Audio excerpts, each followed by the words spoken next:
Hey guys, this is Anthony Morganti from anthonymorganti.com. This is episode 2 of Learn Lightroom 6, also known as Lightroom CC.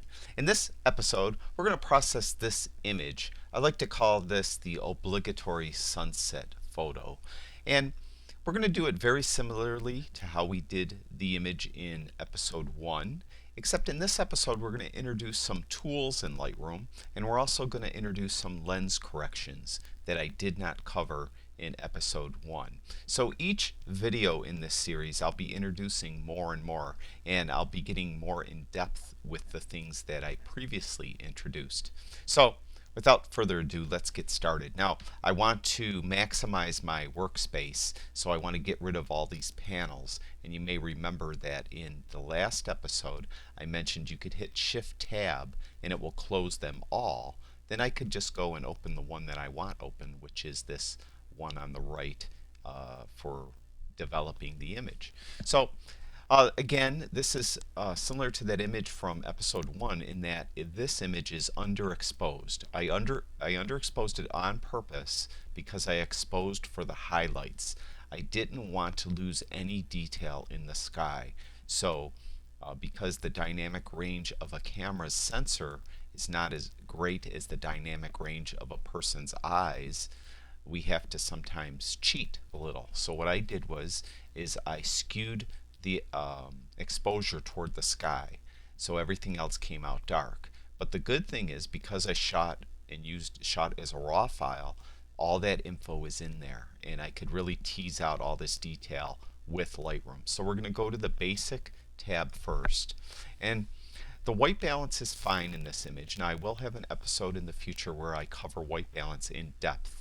I will have episodes, one solely on white balance, one solely on the tone curve, one solely on split toning, one solely on detail. That would be sharpening and noise reduction. And the other ones, I'll have episodes that really cover those more heavily. That would be the HSL color B&W tab and the other things you'll see as we go along. So, as I mentioned, the white balance is fine in this image, so I'm not going to do anything there. Because the image is underexposed, I'm going to use that little trick I taught you in episode 1, whereas I'm going to go to the highlight slider first, and I'm going to bring that down even further because I want to even tease out more detail in the bright areas of the scene, which happens to be the sky. The shadows now are pretty dark, so we're going to open those up. We're going to go all the way to the right. You can see how we brought out a lot of detail in the rocks here and the grass. Now, I'm going to skip the whites and blacks first because that's just the way I do it. You could do the whites and blacks next if you want. You could go in any order you want. There's no thing that says you have to do these in a specific order for the image to come out proper. So you can do it any way you want. But I like to use the clarity slider next. And in this case, I'm going to turn clarity up. I almost always turn it up. There are some cases where I will turn it down to soften an image. And clarity makes it look real sharp. And it's really not a sharpness control. It's a mid-tone contrast control, really. It increases the contrast in the midtones. And it does the effect of making the image look sharper. So I'm going to turn it up fairly a lot, around 35. Be aware that if you go up considerably high with clarity, you introduce more noise in the image, so you always want to be careful. Okay, I'm not going to do anything with vibrance or saturation, at least right now. I could always come back and adjust those later. I'm going to do the whites and blacks now. Now remember, I showed you 2 different ways in the previous episode to adjust whites and blacks. The first was a real technical adjustment, which will technically adjust the whites and blacks so nothing is clipping. So you're just on the edge of clipping, but not quite. The way to do that, as I mentioned in that video, is you hold the Shift key in and you double click on the name. So double click on whites by holding the Shift key in, and you can see it didn't move. That means that we're pretty much right where we need to be, so nothing needed to be adjusted as far as whites are concerned. Blacks, I'm going to hold the Shift key and I'm going to double click, and this will probably just move it a tiny bit. And you can see it moved to +9. Now that's a technical adjustment. But you know, photography is really your interpretation of the scene, and you could really use some of your artistic intuition to adjust the image as you see fit. So you don't have to hold that shift key in to adjust it. You could just adjust them and look at the image and see, adjust it very slowly, each slider, and see if you like the effect and leave it where you find that you like it. Another way, the way I like to do it, is I like to hold the Alt or Option key in. It's Alt if you have a PC, Option if you have a Mac. I'm going to do the whites first. When I click down with the left mouse button on whites, you can see the screen turns black. Now if I increase whites, you can see there's a lot of the scene behind that black bleeding through. My personal preference is I like to adjust it so that the white that is or that colors that are bleeding through just disappear. I mean just disappear right around there. And to me that's a proper white balance adjustment. Now the blacks, I said white balance, I apologize. That's a proper white slider adjustment. Okay, now blacks, I'll do the same thing. I'm going to hold the Alt or Option key in, and when I click on that, this time the screen turns white. Now my personal preference is I like to have a little bit of the blacks bleeding through. I believe it adds some depth to the image, so I'm going to bring that so there's considerably more bleeding through. And that to me now is a properly adjusted white and black point for my taste. And I encourage you to experiment with your images and get it to be something you feel comfortable with, that you like the way it looks. So I have the highlights, shadows, whites and blacks, and clarity adjusted. Exposure and contrast, exposure is fine. I'm not going to mess with that. There will be some images where we're going to play with exposure. Now contrast I didn't talk about in the first video. And contrast just makes kind of the blacks blacker and the whites whiter, is for lack of a better way to put it. And you could just add some contrast. Sometimes it adds some little bit of depth to the image also. So I'm going to just tweak contrast up a little bit. I'm not doing any tricks with this. I'm just eyeballing the image and moving the slider until I think it looks nice.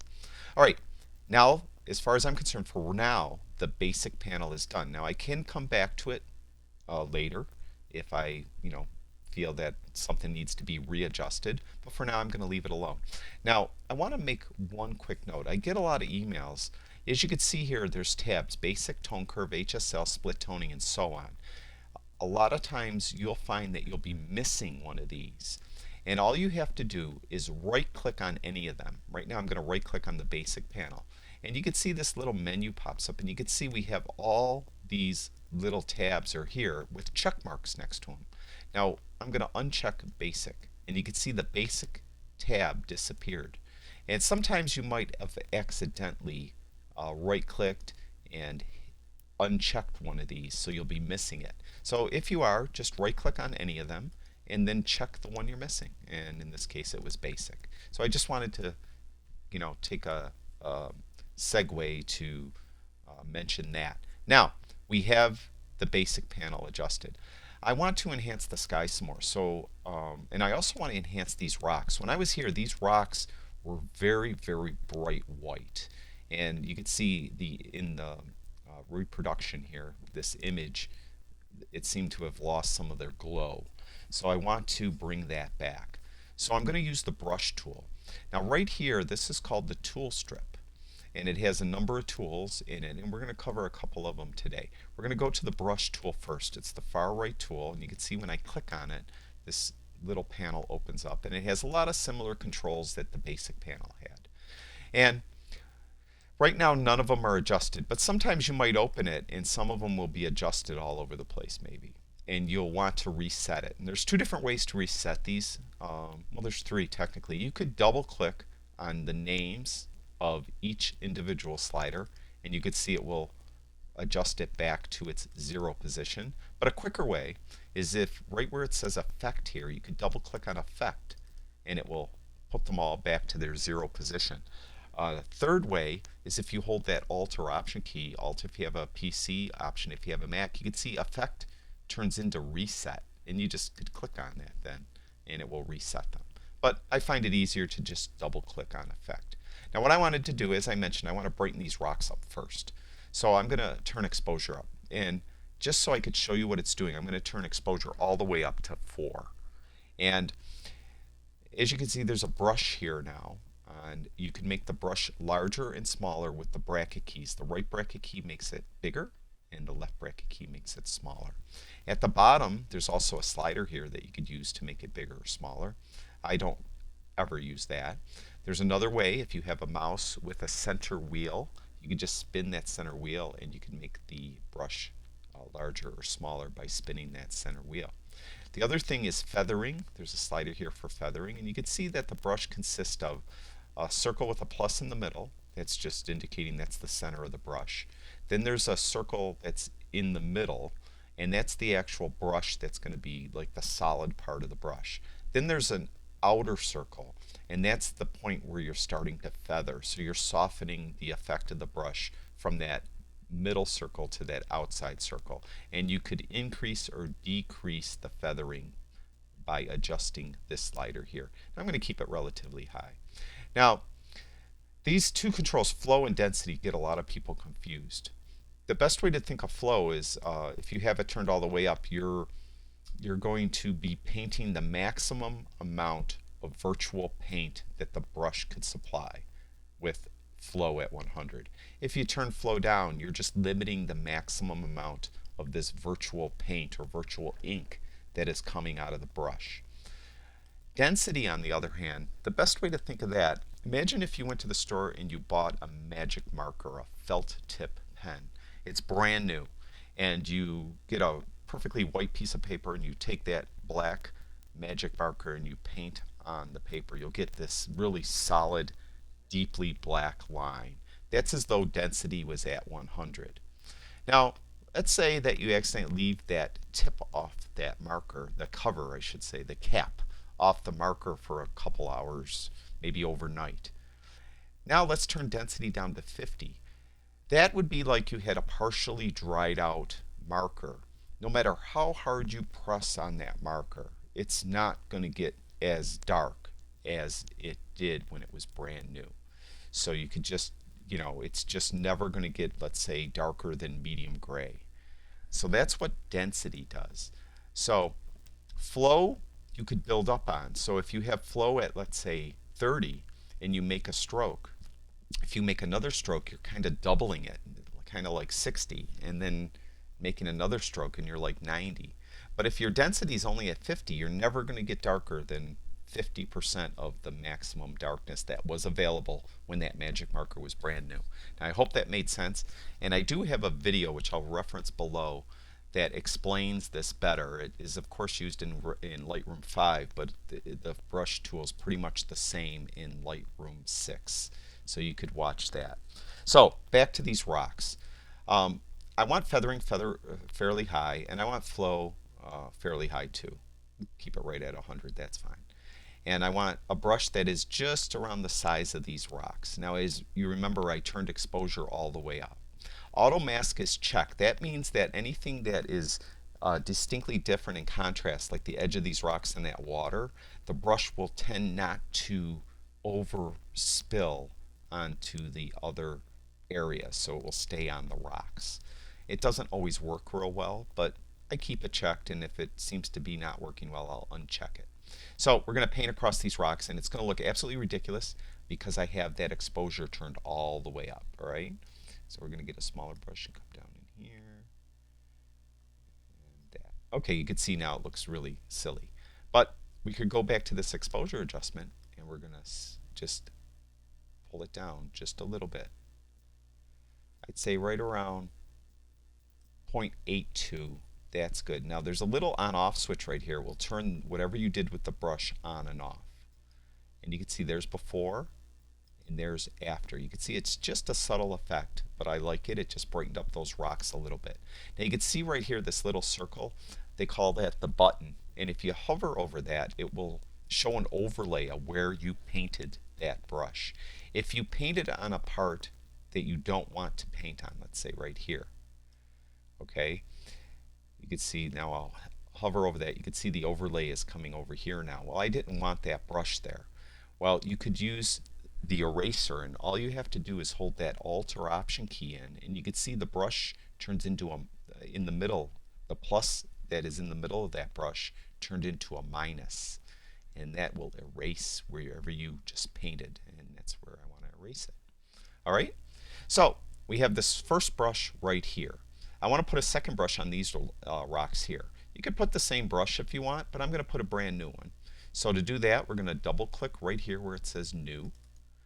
And again, exposure popped all the way up. I'm going to keep the size, or I'm going to keep the feather, flow, and density the same. And I'm going to adjust the size just to fit these rocks right here. And again, this looks crazy. But we're going to turn now exposure down. And maybe around 0.55 is good there. So I'm going to turn that switch off. Turn it on. You can see the effect that that had. It's very subtle, but that's what I wanted. I just wanted to brighten those rocks up because when I was there, those rocks were considerably brighter to my eyes. Now, I'm going to do a third brush. I want to enhance the actual colors of the sunset.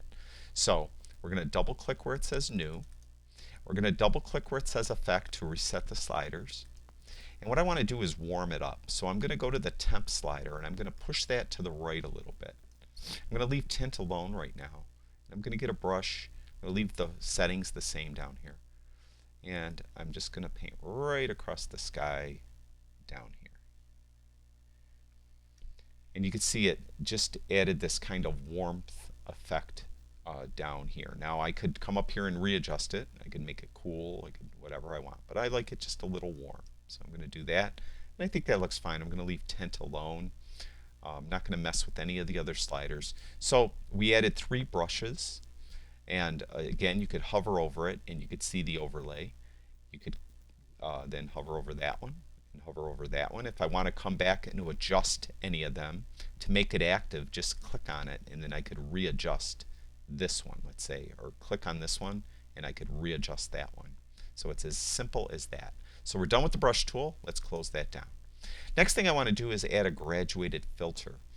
Years ago, when I shot film before the age of digital, every professional photographer had graduated filters in their camera bag, kind of a mainstay. But they're really not needed anymore because programs like Lightroom have a graduated filter tool in the program, so you could add a graduated filter in post. And the graduated filter is here in the tool strip. It is the third one from the right. I'm going to click on that. That will open up the graduated filter controls, which are very similar to the brush controls. And what we're going to do is we're going to pull the filter down from the top in this case. And I could just go somewhere towards the top, click with the left mouse button and drag down. And you can see I'm adding this graduated filter, and I could tilt it if I want, different ways, like that, whatever. And if I want to make it perfectly straight, so I'm not tilting it at all, hold the shift key in and you can see it will snap perfectly straight and I can't skew it anymore. So anyways, I'm going to pull it down to about there. And the temp is already kind of warmed up a little bit, and I like that. I do want to add some clarity. I like, in this case, the clouds to have a lot of distinction in them. I like the clouds to stand out a little more. So I'm going to add some clarity.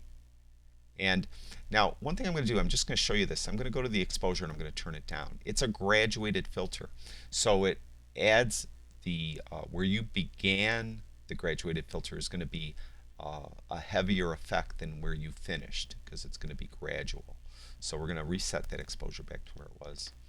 Okay, we have the tint warmed up. We have clarity turned up. I'm going to increase saturation a little bit. And you could go here with these, could turn the highlights down a touch. And I think the shadows are okay. Go reset those. Okay, so that's fine with the graduated filter. So we did 2 tools. We did the brush and the graduated filter. Whether or not this image actually needed those is beside the point. I just wanted to demo it to you. Now, the other thing I want to show you is the spot removal tool. It's right here, and it's awesome to use for a lot of reasons, but most notably to remove sensor spots and dust spots from your image. And the way you could really inspect your image for dust spots are kind of 2 different ways. The first way is to just zoom in and look. And if you notice when no tools are opened over here, we have a little plus sign magnifying glass on the cursor. Well, if I just click once, you could see it zoomed in.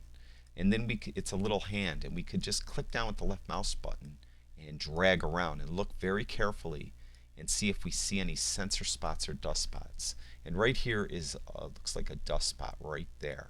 So we're going to get rid of that. We're going to open up the spot removal tool. It's the second tool from the left. And there's two different brushes in here. There's a clone brush and a heal brush. And I will be covering these in more depth in a later video. But right now, I'm going to use the heal tool of the brush. And there's, again, a size adjustment. And this is the same way as the regular brush. You could use the right bracket key to make it bigger, left bracket key to make it smaller, or the center wheel of your mouse. Feathering.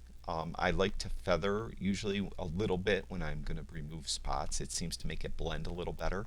And opacity. When I'm removing spots, I usually have opacity at 100. Now again, we'll be covering this more in depth in a future video. But to remove this spot, I want to make the spot removal tool just that center circle just slightly bigger than what the spot is. You can see there's an outside circle there. That's for the feathering. That helps it blend a little better. So we're going to go over the spot and make the circle just, that center circle just slightly larger than the spot, and then click with the left mouse button. And you can see it's sampled an area that it thinks is similar. And if we move off the picture, we could look and you could see that that spot is gone. Now, one thing I want to show you down here is what they call the toolbar. And if you don't see this right here, hit the T key on your keyboard. It will toggle that toolbar on and off. And you can see tool overlay, it's right now on auto. What that means is when my cursor is over the image, the tool overlay is being displayed. And when I come off the image, the tool overlay disappears. I like that mode because that helps me see that the spot is actually gone. There are two other modes, or four technically. You could have it always, so it's always there. So even if you're moving off the image, you'll still see it. I don't care for that one because it's in the way. I can't tell if it actually did its job. The other one is selected. That means it's only when it's selected. If you have a bunch of these, you'll only see the one that is selected. The other one is never, and that means it will never be there. You'll never see it. And so I don't see much use for that. I prefer auto. That's what I use. The other one is visualize box. Now I'm going to zoom back out for a minute. I'm going to close the spot removal tool by clicking on it. Now I have my hand back where I could drag around, but if I just click once, it'll zoom back out. Now I'm going to open the spot removal tool again, and we're going to click this little checkbox, visualize spots. And you can see we get this kind of negative look. Now in this image we're not seeing much, but in the future you may get some images where you have a lot of expansive sky, and you click on this and you'll see the sensor spots a lot more readily by clicking this box. And you could adjust the intensity of the process by sliding this slider left or right, so you could see the spots a little more readily. Now in this image it's not helping us much, but I wanted to show you that. So the spot removal tool is done. I removed that spot. So we covered a few of the tools up here. We're going to cover them, as I mentioned, in depth, more in depth in a future episode. And I'm going to cover the other tools that we didn't touch today in future episodes. So, all right, I enhanced the sky with a brush. I enhanced these rocks with a brush. I enhanced the sky with the graduated filter. I removed the spot. I adjusted the image to begin with in the basic panel. Now, I want to go down to the detail. And again, as I mentioned many times now, I'm going to have an episode that solely is devoted to sharpening and noise reduction. For now, I like it around 70. Somebody posted in the comments of the last video, they like it slightly different. And I encourage you to be like that person and get it, adjust these a little bit to your liking. See how you like it. Now, it's not a one-size-fits-all thing. Some images will have more noise than others, so you may need more noise reduction. Some images may need more sharpening. But generally speaking, I found that around 70 and around 40, and I really don't touch any of the other sliders, those seem to work out for the images that I shoot very well. So for a quick, if you're in a hurry, 70 and 40, and really close it and don't worry about it. Now, what we're going to cover in this video that wasn't covered in the last one is lens corrections. That last image that I did in video 1 was shot with the Fuji film camera. And the Fujifilm has the lens corrections built into the raw file, so there's no need to do any lens corrections. This image was shot with a Nikon camera and a Nikon lens, and they don't have the lens corrections built into the raw file. So we're going to go to the Lens Corrections tab, and we're going to click on Enable Profile Corrections. But before I do that, go to the Profile tab. You can better see what's going on. You can see that same checkbox is under the Profile tab as it is under the Basic tab. So go there, and you could watch the image. I'm going to click this Enable Profile Corrections, and you can see that the image kind of adjusted itself. It looked like some barrel distortion in the image, and it took it away. And you can see the lens profile has Nikon. As I shot with my Nikon D7000, so it's a crop sensor camera, so it had a DX lens on it. Now, you may click this box and your lens profile may not appear. If that happens, you would have to go through the drop down and then manually put it in. And I do have previous episodes where I talk about this, and you could seek those out if you're having issues with this. But what that did now is you could see it took out that distortion that was in the image, and did a really nice job. So that's under the profile.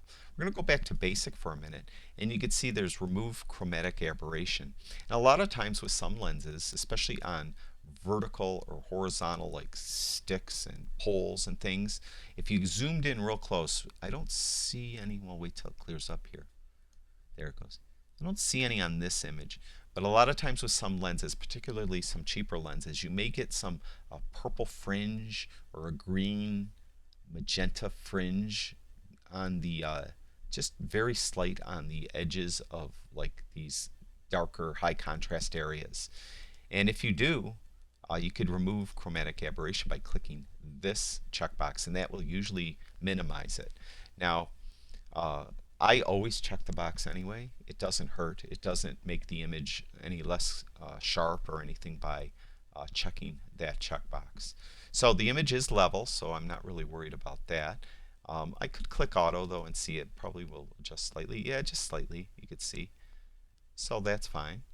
So that's lens corrections in a nutshell. Now, sorry I keep repeating myself.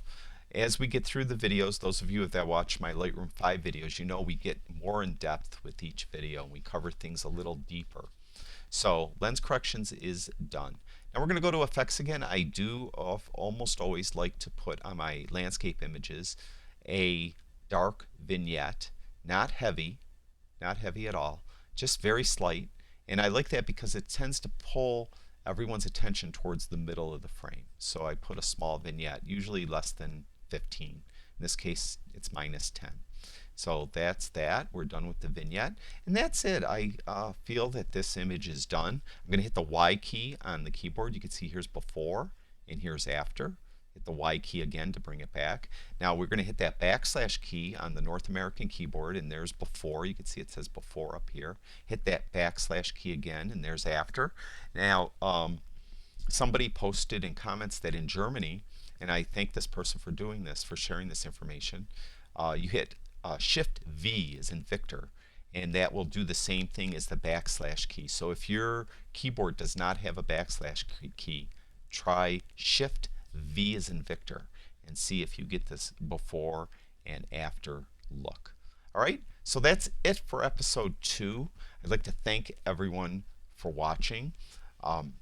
In the next video, in episode 3, I'm going to process an image into black and white to show you the different ways that you could do that with Lightroom. And in doing that, we're going to cover some more things in Lightroom, specifically the HSL Color B&W tab. All right, we're going to be doing a lot more in that tab. So be ready for that in episode 3. Hopefully it'll be out very soon. I'd like to thank everyone for your kind support, for watching my videos, for clicking like, and for sharing them, and for subscribing to my YouTube channel. I really, truly appreciate it. Thank you very much. Okay, guys, I'll talk to you soon.